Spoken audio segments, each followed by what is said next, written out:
আসসালামু আলাইকুম সম্মানিত ভিউয়ার্স, আপনারা দেখতে পাচ্ছেন আমাদের সিঙ্গেল উত্তরপাড়ার কৃষক মোহাম্মদ পারভেজ মিয়া তার হালের গরু না থাকার কারণে কত কষ্ট করে ফসলি জমি সমান করছে। গত বছর তার 2টা গরু ছুড়ে নিয়ে গেছিল, তাই এখন সে নিজ হাতে ফসলি জমি সমান করতেছে। সম্মানিত ভিউয়ার্স, এই পাশে দেখেন কৃষকরা কিভাবে জমি সমান করতেছে। একজনে দেখা যায় ওটা মানে কিছু একটা মানে কুড়াইতেছে, সম্ভবত আলু।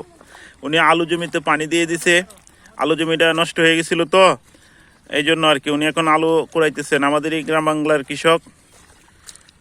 দর্শকরা ওইদিকে আছেন, হাত নাড়াচ্ছে, আপনারা লক্ষ্য করতে পারছেন। ওনারা এই দৃশ্য, গ্রামের দৃশ্য অবলোকন করতেছে। প্রিয় দর্শক, দেখেন কিভাবে কষ্ট করে মই দিচ্ছে ফসলি জমি সমান করার জন্য। অত্যন্ত কঠোর পরিশ্রম করছে আমাদের এই কৃষক ভাই। আমরা প্রত্যাশা করি উনার জমিনে যেন ভালো ফসল হয়। সম্মানিত কৃষক ভিউয়ার্স, দেখতে পাচ্ছেন আরেকজন কৃষক কোদাল হাতে নিয়ে এই জমিতে চলে আসছে। উনি অত্যন্ত পরিশ্রম করেন, একজন পরিশ্রমী কৃষক।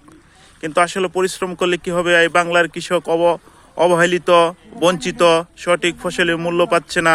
কৃষি অফিসাররা তাদের কোনো খোঁজখবর নিতে পারছে না। উনি অত্যন্ত পরিশ্রমী একজন কৃষক, উনিও আসছে এখানে জমিতে কাজ করার জন্য। সম্মানিত ভিউয়ার্স।